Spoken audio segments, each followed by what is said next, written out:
Good morning, friends, and welcome to Metaverse USA Early Morning.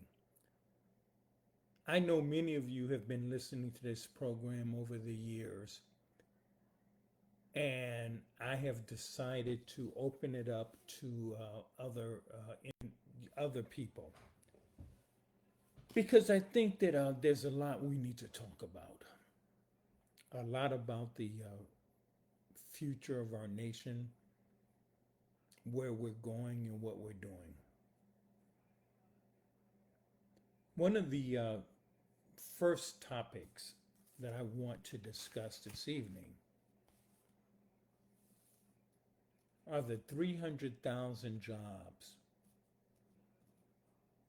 that have been lost since January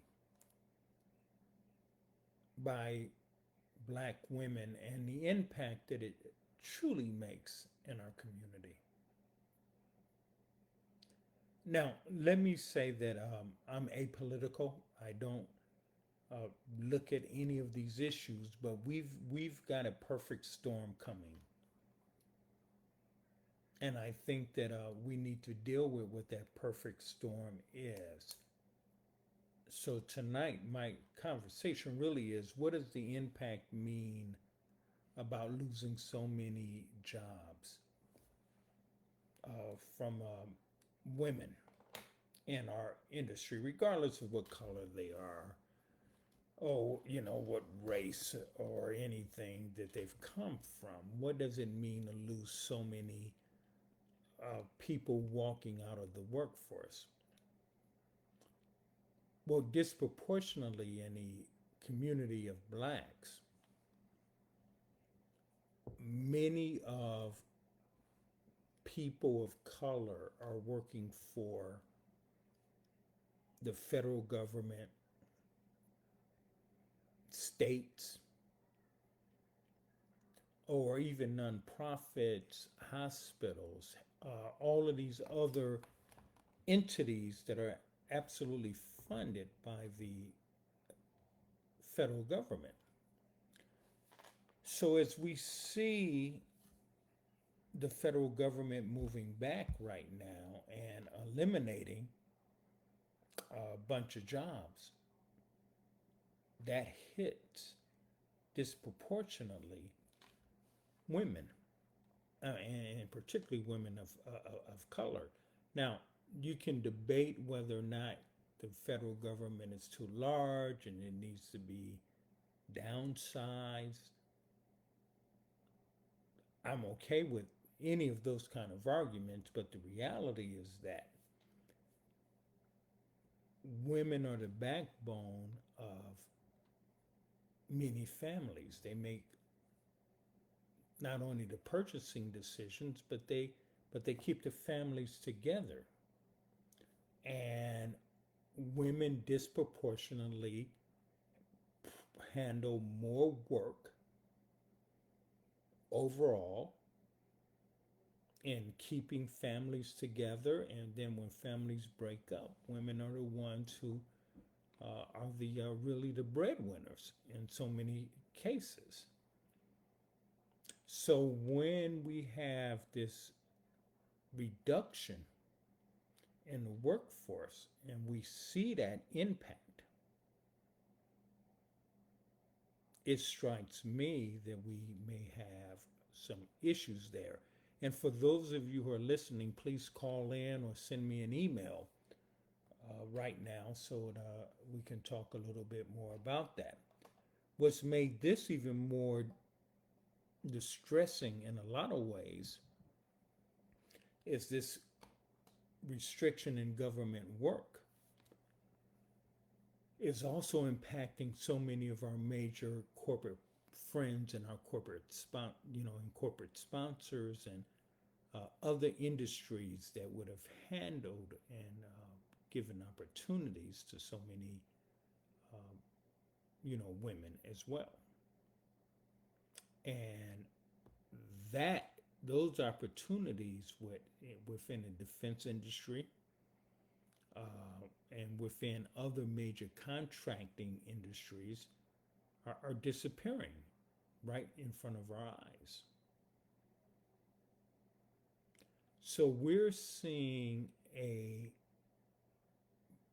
major hit on the middle class, and particularly, I believe, in the black middle class and brown middle class, and well, those are two major communities because they have relied so much on the federal government and other groups for opportunities and universities, and that has kind of been what the history has been. Listen, give me a call. Let me know what you think so far. Let me know if I'm off base. I look at the numbers, and the numbers tell me completely, that's very clear cut to me right now. So let me explain to you now about what the perfect storm is. And the perfect storm that we're seeing, which is really going to hit middle class communities. You know, we've never seen a greater concentration of wealth than we see right now. And it strikes me as being very interesting that this discussion about DEI, and when we look at the 10 top technology companies that have received and that are the only ones really pushing a lot of the growth that we see in stocks right now. Nvidia and others are doing a great job. You know, most of the top 10 companies are not run by blacks, and they're not even run by whites. So it strikes me as being very interesting that we're having this whole discussion about diversity and equality, and we have some of the most brilliant people running the top companies that are producing the most wealth for our nation.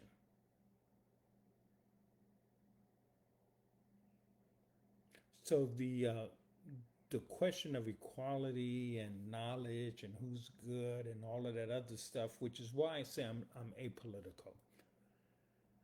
Because, you know, if you look at the reality of what's happening in front of us, but here's the other part. If you look at some of these top companies, 83% of their employees are millionaires. So I come back to where we are, or where a lot of the people, African Americans, Hispanics, are in this nation, and what kind of wealth are they creating. It's a very tough conversation that really does need to be held. So here's the perfect storm. Number one, artificial intelligence is absolutely taking away white collar jobs. Now, is that a bad thing? No. The reason it's not a bad thing is because if you look at artificial intelligence being a way to increase your productivity, then it's very good. If you look at these new generational technologies as being a way to allow you to spend more time thinking and innovating rather than spending most of your time sitting in a college room and trying to learn the technology, but rather than using these easier technologies to express yourself and to be innovative and to develop new concepts that the world has never seen, that's a good thing. But that's not most of the people in our lives who want to look at it that way.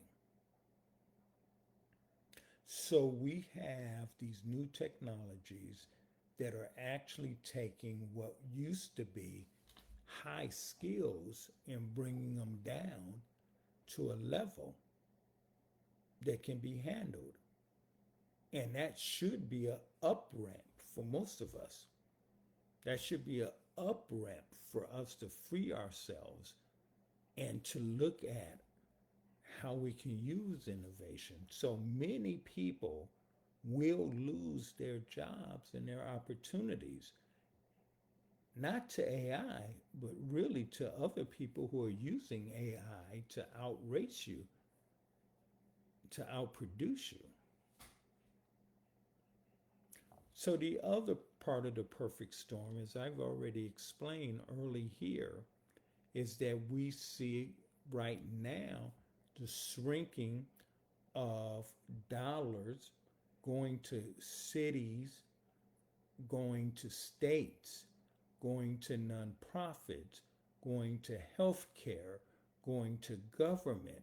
I mean, not government, but to education, and going to government, where a lot of these jobs are disappearing. Now, I believe they're going to have to come back because you can't fire an entire workforce right now. It's up to over 10%. And pretty soon we're going to figure out that you got to hire all of these people back. But here's the challenge. When you get to that point, you've lost all of the knowledge because so many people have left and there was no plan whatsoever to tap into their knowledge. So when that's what we call a brain drain. When people leave, when they walk away, when they're forced out, when they're marginalized, when they're told that they're not important anymore, you lose all of that. But what else do you think you lose? All of these people are good citizens. But that doesn't necessarily mean that they've taken their time to make sure that the person who comes behind them has all of the information they need to make us succeed. So again, here's what we have. New generational knowledge, being able to replace some of the white collar jobs. Then we have a major exodus of people from government and other critical areas, losing and creating a brain drain that we've never seen before. And then finally, we have companies, employers who may be looking at this new generational technology and believing that they can have better returns for their stockholders by using these technologies, which they seriously, they don't understand. We're introducing these technologies in such a way that we really don't understand what the other side of it may look like. And so the short term may look good, but the long term of having to come in and clean up a lot of these problems. You know, there was a time when many of the companies told me, And I've worked with most of the major Fortune 500 companies over the years. And they told me when they were doing outsourcing, and many of these companies had to outsource, and it made a lot of sense. But later they found out that all of that outsourcing, they had to come back and fix the code and fix the issues that resulted from that. And anyone listening to me will really understand what I am saying. That when you try to do things globally and you outsource globally, the impact that it really had on the final product. That's part of the challenge that we're going to have with the artificial intelligence that we're working with right now. And when we get a little bit further down the line and we have the butterfly effect and we have other pieces, that's a major danger. So again, this is Tyrone Taborn doing Early Morning MetaQuake USA. We decided to open this up to more people in the world, and hope you enjoy it. And from time to time, I'll drop in and we can talk about the impact, the societal impact that this stuff really has, and why you should be so concerned about it. And I hope you follow my podcast on YouTube, where I talk about these things with some of the brightest people in the world. Thank you and enjoy the rest of your morning.